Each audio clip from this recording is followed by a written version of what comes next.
Assalamualaikum warahmatullahi wabarakatuh. Innal hamdalillah nahmaduhu wa nasta'inuhu wa nastaghfiruh wa natubu ilaihi wa na'udzu billahi min shururi anfusina wa sayyiati a'malina. Man yahdihillahu fala mudilla lahu wa man yudlil fala hadiya lahu. Asyhadu an la ilaha illallah wahdahu la syarika lah wa asyhadu anna Muhammadan abduhu wa rasuluh alladzi la nabiyya wa la rasula ba'dah. Qala Allah ta'ala fi kitabihil karim, ya ayyuhalladzina amanu taqullaha haqqa tuqatih wa la tamutunna illa wa antum muslimun. Hadirin yang kami muliakan karena Allah Subhanahu wa taala, bapak-bapak, ibu-ibu, dan seluruh jamaah yang hadir pada kesempatan malam yang berbahagia ini. Sudah sepatutnya bagi kita untuk memanjatkan dan memperbanyak syukur kita kepada Allah Subhanahu wa taala atas begitu banyak karunia yang Allah berikan kepada kita. Allah masih memberikan di antara nikmat teragung yang ada, yaitu nikmat Islam, nikmat iman, dan di antara buktinya Allah masih memudahkan langkah kita pula untuk bisa hadir dalam majelis ilmu yang kita sama-sama berharap semoga duduknya kita di tempat yang mulia ini kelak nanti mendapatkan rahmat dari Allah Subhanahu wa taala dan bisa mendapatkan ilmu yang banyak serta Allah berikan keberkahan sehingga kita bisa mengamalkan setiap apa yang telah kita pelajari. Tak lupa salawat beriring salam semoga senantiasa tercurahkan kepada panutan kita, baginda Nabi Agung Muhammad sallallahu alaihi wasallam beserta keluarga beliau, para sahabat dan juga umatnya yang senantiasa berpegang teguh meniti sunnah beliau hingga hari akhir nanti. Hadirin yang semoga senantiasa dirahmati Allah Subhanahu wa taala. Insyaallah pada kesempatan malam hari ini kita akan melanjutkan pembahasan kita dari kitab Mukhtasar Ad-Da' wa Dawa karya daripada Imam Ibnu Qayyim atau Ibnu Qayyim al-Jauziyah rahimahullah taala. Dan malam hari ini pembahasan kita sesuai dengan tema yang tertera, yaitu adalah dampak daripada dosa dan maksiat yang terjadi pada umat-umat sebelum kita. Yang semua itu sebenarnya kalau kita mau melihat itu ada di dalam Al-Qur'anul Karim dan juga ada di dalam hadis-hadis Nabi sallallahu alaihi wasallam.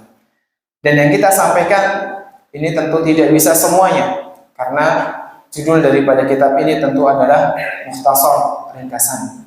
Adapun kalau kita merujuk pada kitab Ad-Da' wa Dawa, ya, maka tentu akan lebih banyak lagi yang akan kita dapatkan.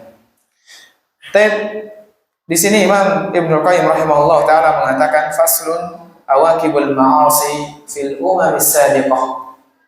Dampak-dampak daripada kemaksiatan yang terjadi pada umat-umat sebelum kita. Yang mana di sini Imam Ibnu Qayyim akan menyampaikan dampak yang secara global terlebih dahulu, dampak secara umum, baik yang terjadi atau dampak tersebut terkena pada hati atau terkena kepada jasad ataupun yang lain sebagainya. Di sini beliau mengatakan, famimma yang bagi ayyu'lam, di antara hal yang perlu diketahui, annadzunuba tadurru walabud, bahwa yang namanya dosa, yang namanya kemaksiatan itu pasti akan memberikan dampak buruk, pasti akan memberikan kemudaratan pada diri kita. Walabud, dan itu nggak bisa dinegosiasi lagi. Itu sudah merupakan hal pasti bahwa itu akan Allah berikan kepada hambanya yang berdosa dan bermaksiat, pasti akan merasakan dampaknya. Wa anna dararaha fil qulubi ka dararis sumumi fil abdan. Dan kemudaratan tadi akan mengenai hati seseorang sebagaimana racun itu akan memberikan kemudaratan pada diri seseorang. Ya, ketika seseorang dia terkena racun, ya, itu akan mulai menyerang satu persatu organ yang ada di dalam tubuh kita. Terlebih kalau racunnya itu adalah racun yang istilahnya yang ganas gitu ya. Sama halnya, dampak daripada kemaksiatan akan semakin tajam lagi, akan semakin ganas lagi. Itu tergantung apa? Tergantung daripada dosa dan kemaksiatan yang dilakukan oleh seorang hamba. Ala ikhtilafi darajatiha fi dharr. Jadi kemudaratan itu akan bertingkat-tingkat sesuai dengan dosa dan kemaksiatan yang dilakukan. Kalau dosanya yang dilakukan termasuk di antara dosa kecil, maka tentu kemudaratannya berbeda dengan apa? Dengan ketika seseorang melakukan dosa-dosa yang besar. Al-ikhtilafi darajatiha fi dharr. Dampaknya bertingkat-tingkat. Wa hal fid dunya wal akhirati syarrun wada'un illa wa sababuhu ad-dhunub wal ma'asi. Dan apakah ada di dunia dan di akhirat nanti adanya keburukan, adanya penyakit yang menimpa seseorang, kecuali hal tersebut sebabnya adalah karena perbuatan dosa dan maksiatnya. Maka di sini sudah bisa dipastikan jamaah yang dirahmati Allah Subhanahu wa taala bahwa yang namanya dosa dan maksiat itu akan memberikan kemudaratan, baik kita rasakan seketika itu ataupun dalam jangka waktu yang panjang.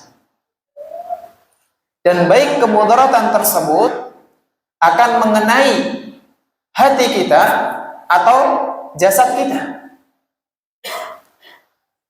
Dan kemudaratan minimal, ya kalau misalkan kita tidak sampai merasakan mudarat itu ada pada jasad kita, pada diri kita, sudah bisa dipastikan yang namanya kemudaratan itu pasti mengenai hati kita. Dan itu sudah pasti, karena Nabi Shallallahu Alaihi Wasallam mengatakan setiap seorang hamba melakukan kesalahan pasti akan ada satu titik hitam yang Allah Subhanahu Wa Taala tetapkan pada hati seseorang hamba. Ketika dia terus terbiasa dengan dosa dan maksiatnya, dan dia tidak mengingat Allah, tidak segera bertaubat memohon ampunan, maka titik hitam tadi akan semakin banyak, dan kelamaan akan menjadikan hati seorang hamba keras. Ketika hati seorang hamba sudah keras, maka dia akan sulit untuk mentadaburi akan keagungan Allah Subhanahu wa taala. Dia sulit akan mengingat Allah. Hatinya bebal bahasanya. Sulit menerima nasihat. Dan Allah Subhanahu wa taala mengatakan secara langsung, "Wa ma asabakum min musibatin fabima kasabat aydikum." Dan apa yang menimpa kalian dari musibah, maka sebabnya adalah atas perbuatan kalian sendiri. Fabima kasabat aydikum. Itu hasil ulah kita sendiri, bukan hasil olah orang lain. Tapi harus kita sadari bahwa hal tersebut terjadi karena perbuatan kita sendiri.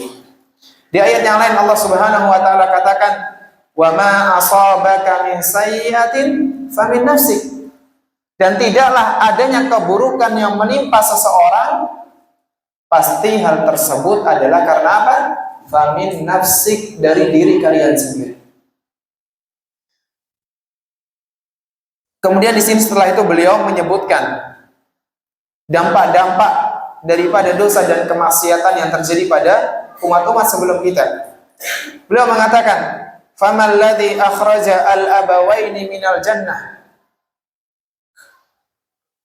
Apa yang membuat kedua orang tua kita, nenek moyang kita semuanya, Allah Subhanahu wa taala keluarkan dari surganya? Sudah Allah tempatkan di tempat terenak, yang mana al-jannah di sini dijelaskan adalah daril ladzati wan na'imi wal bahjati was surur. Adalah tempat yang penuh dengan kelezatan, penuh dengan kenikmatan, penuh dengan kegembiraan dan juga kesenangan.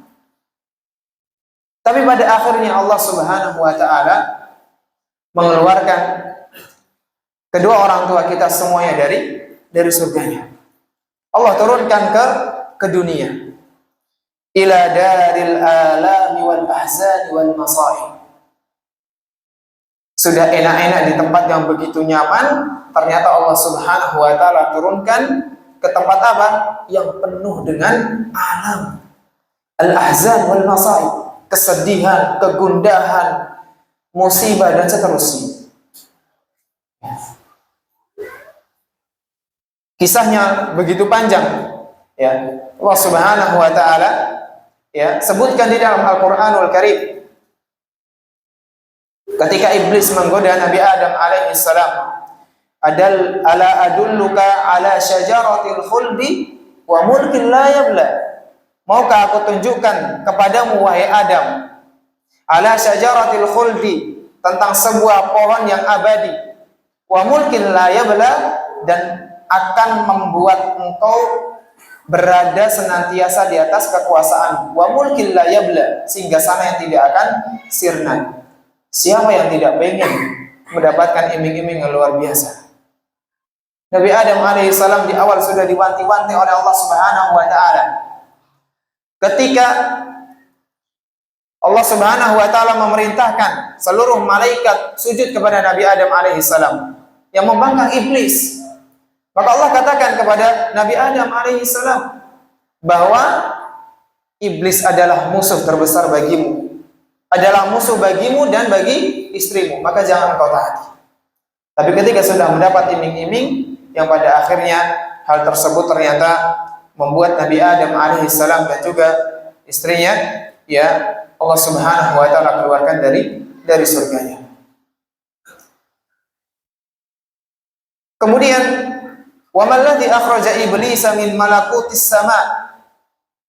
Apa yang membuat iblis pada akhirnya dikeluarkan oleh Allah Subhanahu wa taala dari kerajaan langit? Kita tahu kalau kita baca kisahnya, dulu iblis itu adalah orang yang taat. Sebelum pada akhirnya membangkang karena perintah Allah Subhanahu wa taala untuk sujud kepada Nabi Adam alaihissalam. Tapi pada akhirnya Allah keluarkan iblis ya dari apa? Dari singgasana langit. Wa tardahu wa la'anahu. Allah usir dia, Allah laknat lagi. Wa masakha dhahirahu wa batinahu faju'ila suratuhu akba suratin wa asna'aha. Bahkan bukan hanya itu, Allah Subhanahu wa taala jadikan zahirnya, jasadnya, tampilannya dan juga hatinya adalah sebaik-baik atau sejelek-jeleknya dan seburuk-buruknya bentuk fisik dan juga seburuk-buruknya hati. Ala akbahi suratin wa asna'aha. Allah jadikan wujudnya itu menjadi wujud yang paling buruk, hatinya menjadi hati yang paling jelek. Wa batinuhu akbaha min suratin wa asna'. Semua itu sebabnya karena apa? Karena dosa dan maksiat. Iblis alaihi salam tidak mematuhi Allah, tidak menjalankan apa yang telah Allah Subhanahu wa taala perintahkan. Sebabnya karena apa?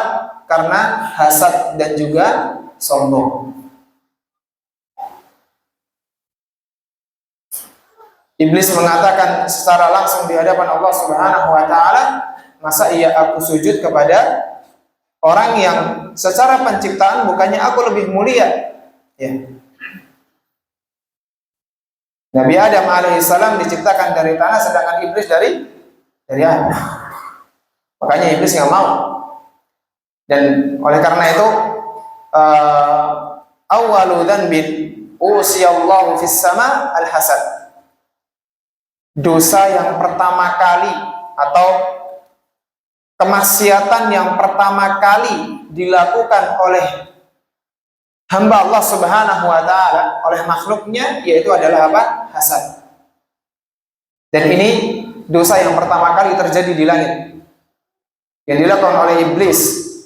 Ya, karena hasad dengan Nabi Adam alaihi salam. Maka ini penyakit hasad ini bukan penyakit yang sepele. Jamaah yang dirahmati Allah Subhanahu wa taala, jauhkan diri kita dari hasad. Hasad itu capek kita beramal tanpa kita sadari ternyata dengan hasad tadi amalan-amalan kita digerogoti sedikit demi sedikit tanpa kita sadari. Ketika kita nggak suka sama tetangga kita, nggak suka sama saudara kita, ketika mendapatkan nikmat dari Allah Subhanahu wa taala, walaupun kita tidak menginginkan nikmat tersebut hilang dari saudara kita, itu sudah masuk dalam kategori hasad. Dan itu yang dijelaskan oleh Syekhul Islam Ibnu Taimiyah rahimahullah taala. Walaupun ada yang berbeda pendapat ketika dikatakan hasad itu ketika dia menginginkan nikmat tersebut hilang dari saudaranya. Tapi Syekhul Islam tidak.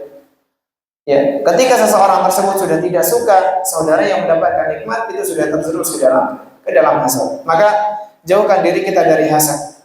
Inilah yang membuat iblis pada akhirnya Allah hengkangkan dia, Allah keluarkan dia dari singgasana. Wa man ladzi gharraqa ahlal ardi kullahum, dan apa yang membuat penduduk bumi ini Allah Subhanahu wa taala tenggelamkan seluruhnya. Ini tentu pada kisah Nabi siapa? Kisah Nabi Nuh alaihi salam. Ya. Hatta 'alal ma' fawqa ru'usil jibal, yang mana ketika itu bukan hanya banjir biasa. Ya. Kalau kita baca kisahnya di dalam Al-Qur'anul Karim, kalau tidak salah dalam surat Al-A'raf ya. Itu ketika anaknya dipanggil, ya. Wa nada Nuhun ibnahu wa kana fi ma'zili ya bunayya arkam ma'ana. Wahai anakku, ayo ikut bersama kami. Wa la takum ma'al kafirin, dan jangan engkau bersama dengan orang-orang yang kafir, yang membangkang. Anaknya mengatakan apa? Qala sa'awi ila jabali ya'simuni minal ma'. Enggak, aku akan terus berenang mencari tempat tertinggi, aku akan naik ke atas gunung. Qala sa'awi ila jabali ya'simuni minal ma'. Qala la 'asima al-yawma min amrillahi illa ma rahim.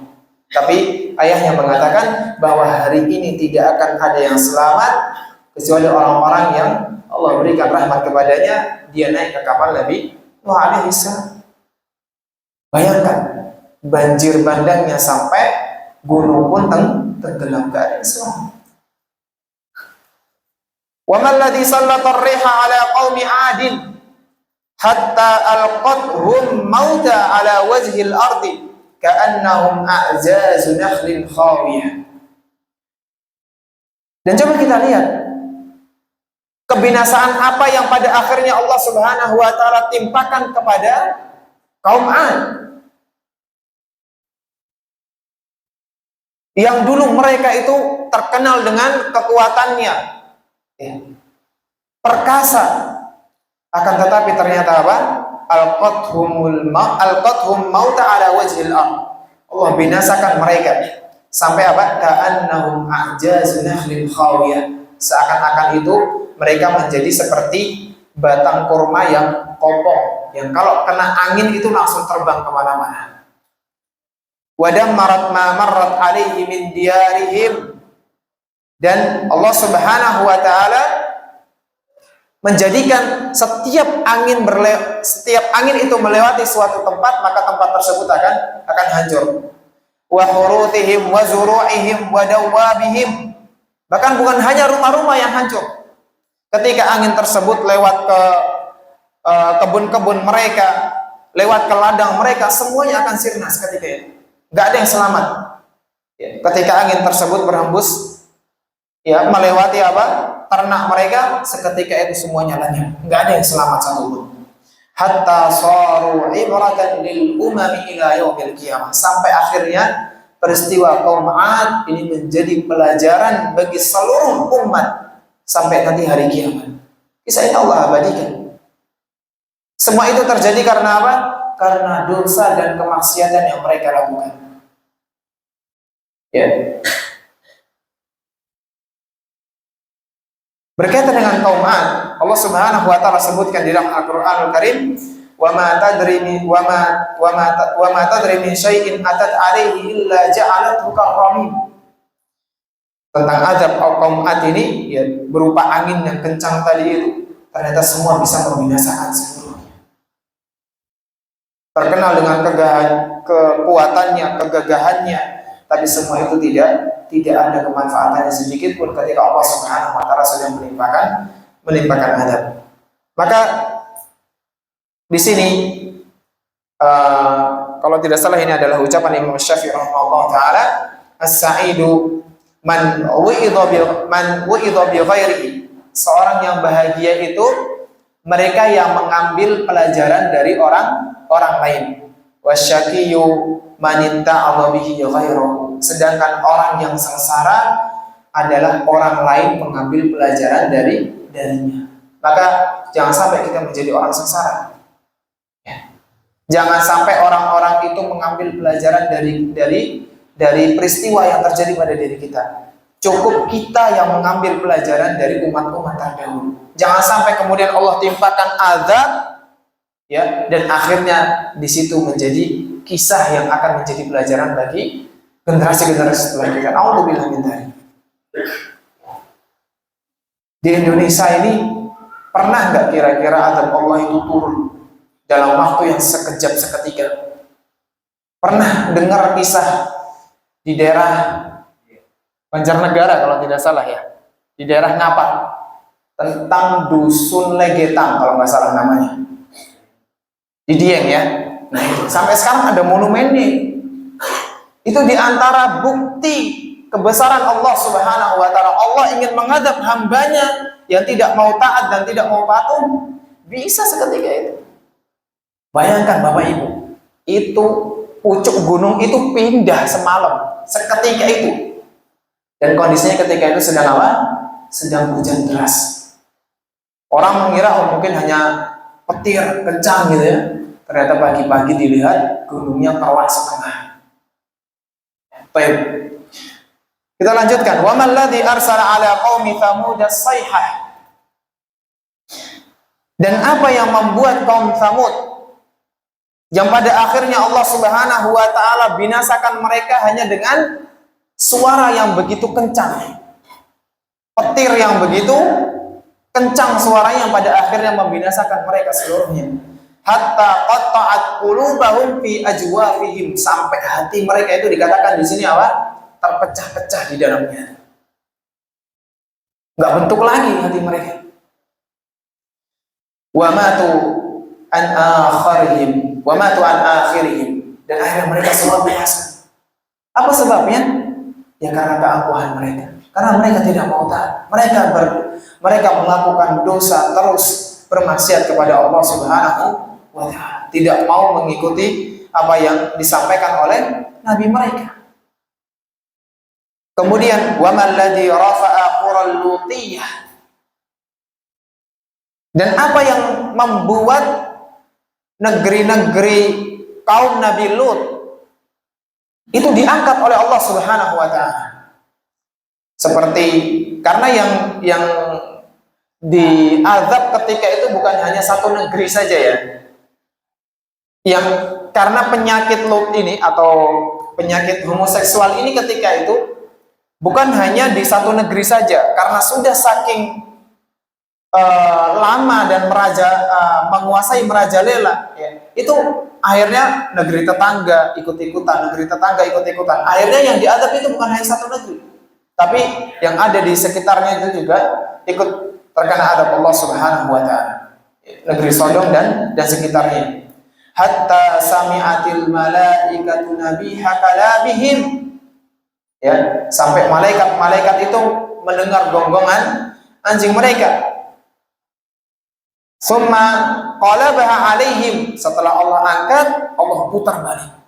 Faja'ala 'aliyaha safilaha, dan Allah jadikan yang sebelumnya di atas menjadi di bawah. Fa ahlakahum jami'an, kemudian Allah binasakan mereka. Bukan hanya dibalik jatuh, enggak Bapak Ibu sekalian. Tsumma atba'ahum hijaratan minas sama. Kemudian setelah itu apa? Mereka dihujani dengan batu-batu dari langit. Amtaraha 'alaihim, yang menghujani mereka. Fajama'a 'alaihim minal uqubati ma lam yasma'hu 'ala ummatin ghairihim. Sampai kalau kita lihat azab yang Allah timpakan kepada kaum Lut, ini kalau kita mau cari tahu azab yang lebih parah sebelumnya itu enggak ada. Karena azab yang Allah timpakan kepada kaum Lut ini merupakan azab yang paling dahsyat. Kumpulan daripada akibat-akibat atau kumpulan daripada hukuman-hukuman Allah Subhanahu wa taala. Wa li ikhwanihim amsaluha, dan kalau ternyata setelah kaum Lut ada yang melakukan perbuatan seperti ini, maka kelak nanti hukumannya akan sama. Wa ma hiya minadh dhalimina biba'id. Maka jangan sampai ya kita melegalkan, jangan sampai kita mendukung adanya ya kelompok-kelompok LGBT ini, jangan sampai. Seharusnya kita mengambil ibrah dari kaum Nabi Lut yang Allah kumpulkan pada mereka azab yang begitu banyak. Maka ya kalau ini kita, maka tugas kita, tugas orang tua ya, itu adalah membentengi anak-anak kita dengan akidah yang benar. Ya, kemudian tanamkan fitrah yang benar bahwa yang namanya laki-laki sukanya ya sama perempuan, bukan laki-laki suka sama laki-laki. Nauzubillah min dzalik. Jangan sampai, ataupun perempuan suka dengan perempuan. Ini di zaman seperti ini itu fitnah seperti ini sudah banyak Bapak Ibu, tanpa kita sadari. Yang namanya gadget, ya ini sedikit kisah ya, yang ketika itu kita sedang berkumpul dengan beberapa praktisi psikologis, bahwa sekarang itu banyak sekali tontonan-tontonan yang ternyata ini tayang di televisi kita. Yang mana apa? Tontonan tersebut adalah mengajak sebenarnya tanpa kita sadari itu mengajak kepada perbuatan LGBT. Bukan hanya tontonan di televisi, HP, kalau kita tidak mengontrol anak-anak kita ini bahaya. Sekarang begitu banyak kelompok-kelompok ya, atau begitu banyak aplikasi-aplikasi isinya seperti itu. Maka jangan kita lepaskan anak kita dan tanpa adanya kontrol dari kita, ini jangan sampai. Khawatirnya mereka akan keluar pada fitrah yang lurus. Wa alladhi arsala ala qaumi Syu'aibin sahabal adzabi kadulali. Dan apa yang Allah Subhanahu wa taala kirimkan kepada kaum Syu'aib, yang mereka mengira apa yang datang kepada mereka itu hanya sebatas awan yang menaungi mereka. Falamma sara fawqa ru'usihim amtara 'alaihim naran taladda. Ternyata tanpa mereka sadari, awan yang mereka kira sepertinya itu adalah naungan, mungkin iyo ngoten nggih. Nek lagi panase luar biasa, enten awan hitam, awan ireng, jadi sejuk enak hawanya. Mungkin kaum Syu'aib ketika itu mengira seperti itu, tapi apa? Ketika awan tadi sudah di atas kepala mereka, ternyata apa? Antara 'alaihim naran taladda. Seketika itu mereka dihujani dengan api yang menyala-nyala. Karena apa? Sebabnya Allah binasakan kaum Syu'aib, salah satunya karena mereka mengurangi takaran dan juga timbangan. Maka ini menjadi pelajaran bagi kita, terutama mungkin bagi jamaah yang berniaga ya, yang ada urusannya dengan timbang menimbang, takar menakar, ini harus hati-hati. Ya, walaupun mungkin kita mengurangi sedikit saja, kalau kita nggak ngomong sama yang beli, kita nggak jujur, maka nggak berkah. Wailul lil mutaffifin alladzina idza talu 'alan nasi yastawfun. Mereka itu licik kok. Ketika mereka menjual, maunya apa? Untung besar dengan cara mengurangi timbangan dan takaran. Tapi ketika mereka beli, maunya apa? Nggak mau rugi. Ya, mereka ngomong ke pedagangnya, "Cek ini, dicek sih. Bener sekilo apa ora? Bener seliter apa ora?" Nggak mau rugi dia. Tapi ketika dia menjadi penjual, dia pengennya kebalikannya. Ya, ingin curang. Maka jangan sampai ini menjadi peringatan bagi kita. Sudah begitu banyak ancaman dan pelajaran kalau kita mau mengurangi takaran dan juga timbangan. Ini biasanya juga yang ini bukan berarti saya ingin menjelek-jelekan, enggak. Tapi ini hanya sebatas pengalaman dan juga cerita dari beberapa teman-teman itu ketika beri bensin, terutama yang di pom-pom ini ya. Tapi bukan berarti saya ingin menyudutkan yang berjualan ini, enggak ya. Tapi ketika insya Allah kita lakukan dengan jujur, itu akan mendatangkan keberkahan dalam diri kita. Intinya jangan sampailah kita mengurangi takaran dan juga timbangan, karena akibatnya sangat fatal. Wa man ladzi aghraqa fir'auna wa qaumahu fil bahri, dan apa yang membuat Fir'aun dan juga bala tentaranya Allah tenggelamkan mereka ke dasar lautan.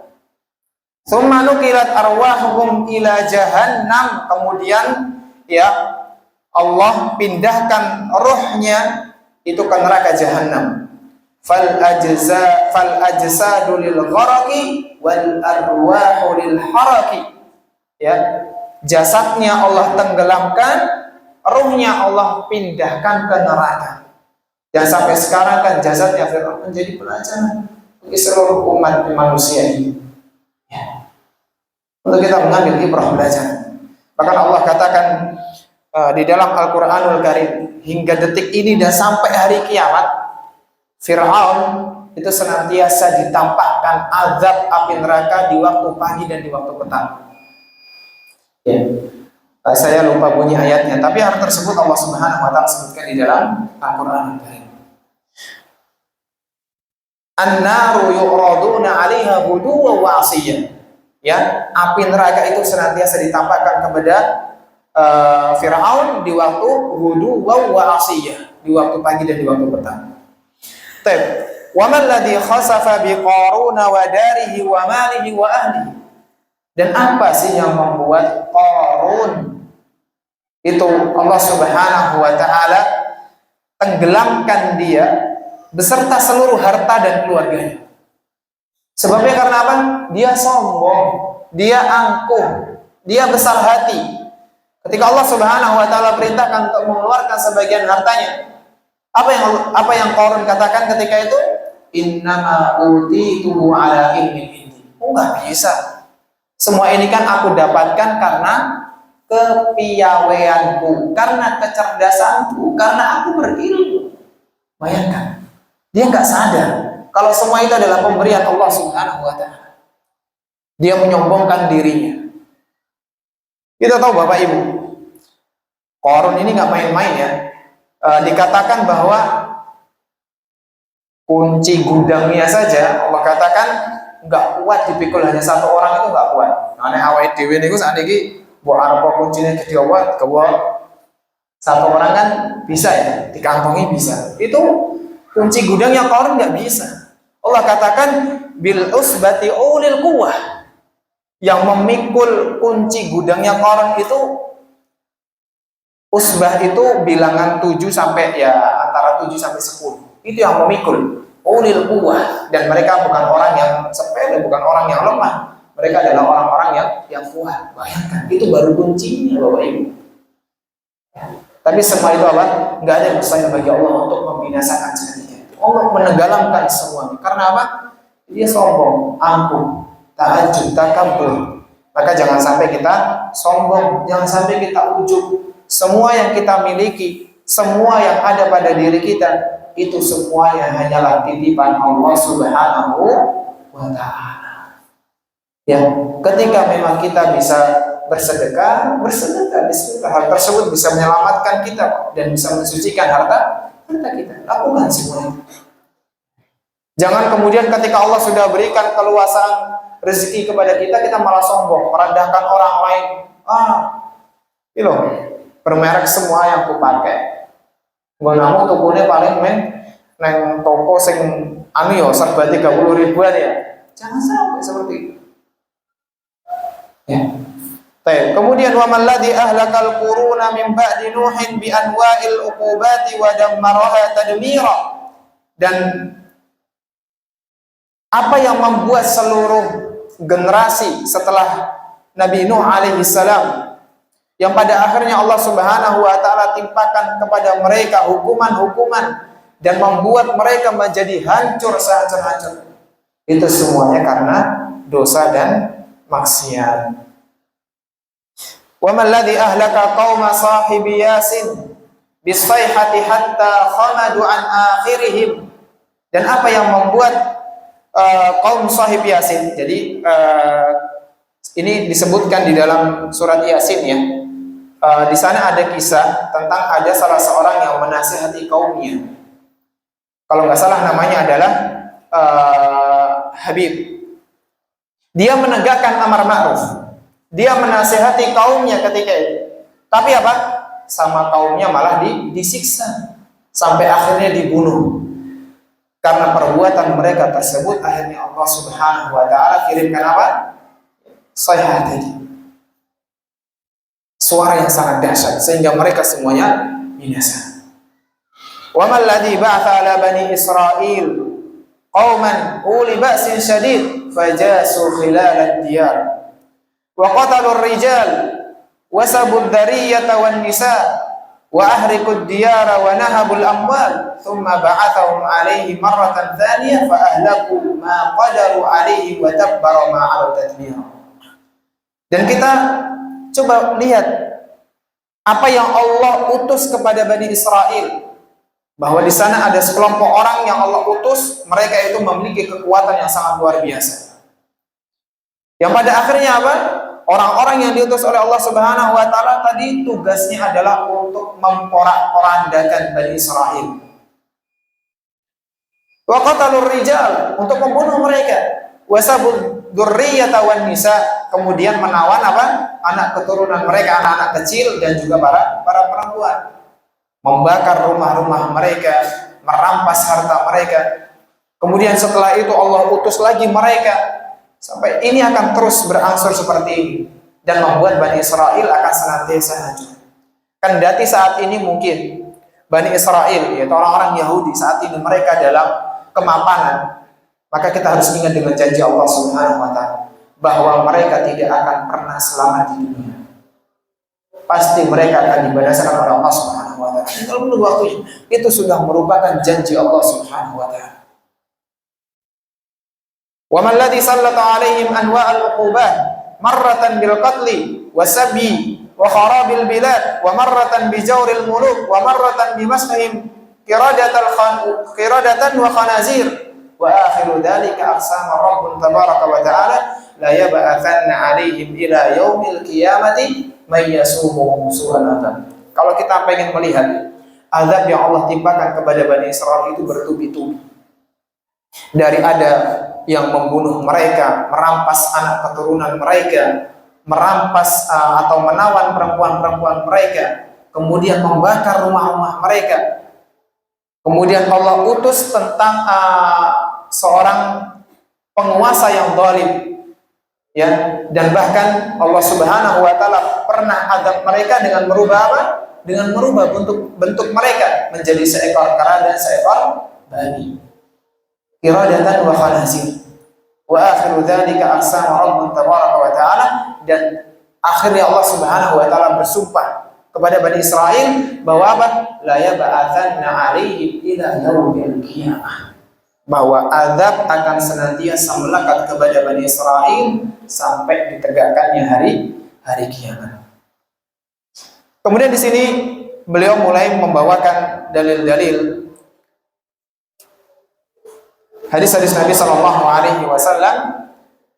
An Amr bin Murrah qala sami'tu Abul Bahtar yaqul akhbarani man sami'a an-nabiy sallallahu alaihi wasallam yaqul la yahlikan nasu hatta yu'dharu min anfusihim, bahwa manusia itu akan dibinasakan oleh Allah Subhanahu wa taala ketika uzur mereka itu telah dicukupkan.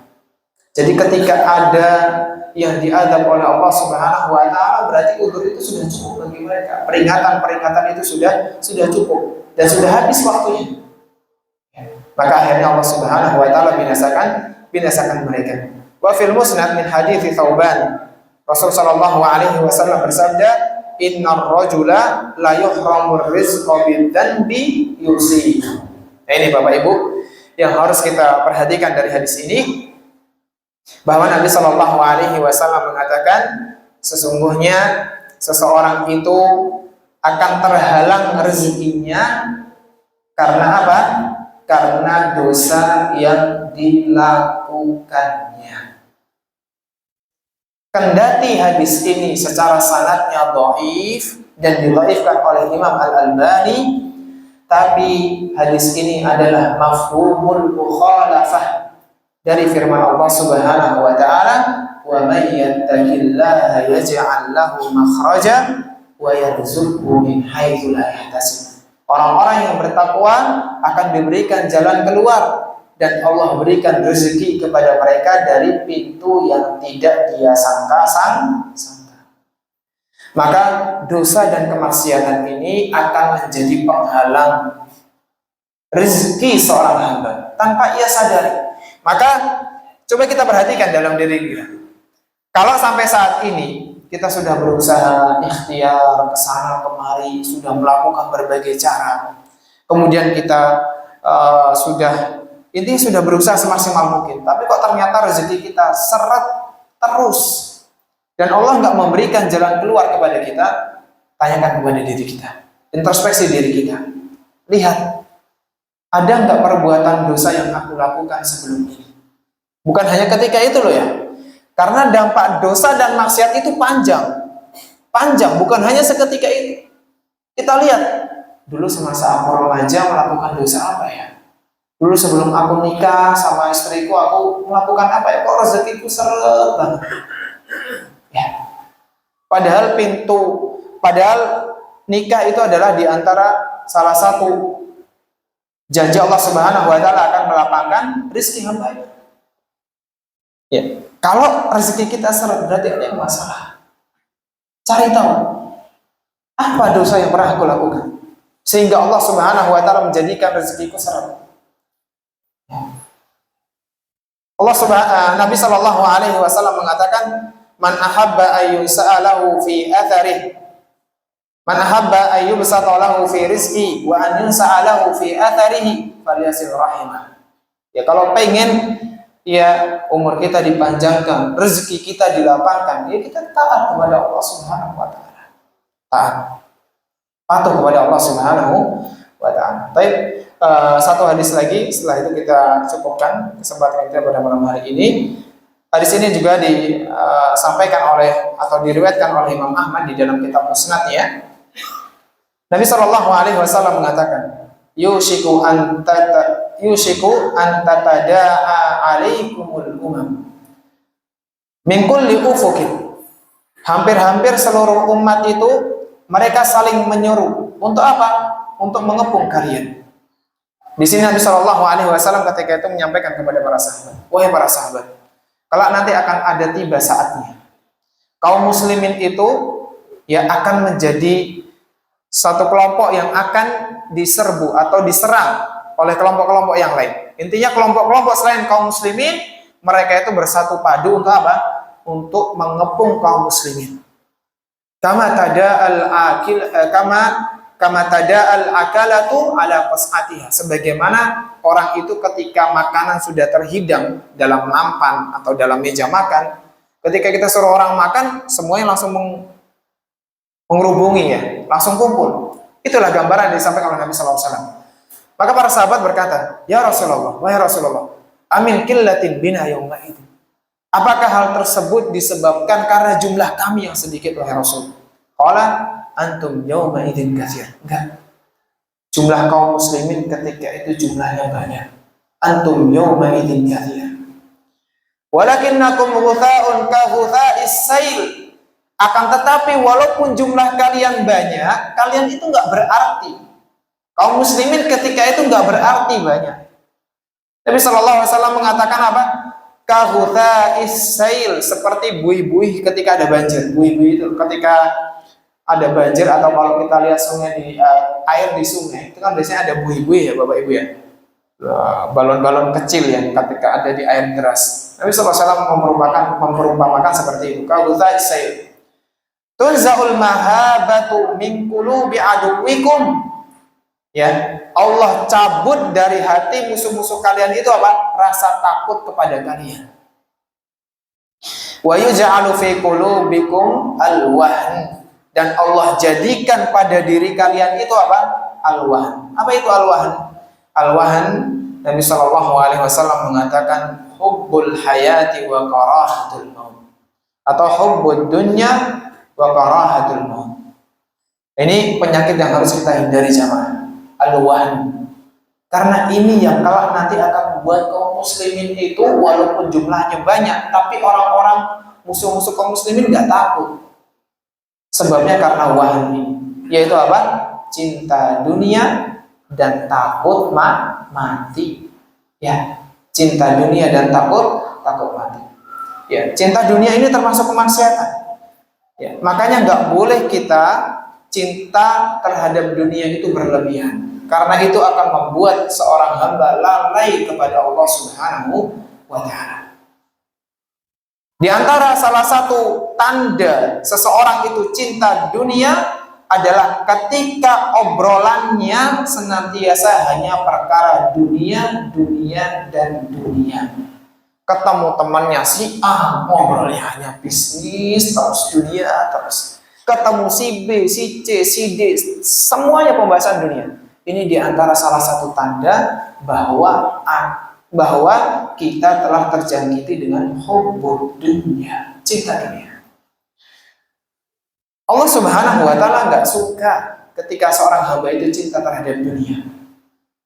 Allah mengingatkan kita jangan sampai kita lalai dengan bagian kita di dunia. Allah mengingatkan itu. Tapi Allah nggak suka ketika ada hambanya yang terlalu cinta dengan dunia. Bal tu'thirunal hayatad dunya.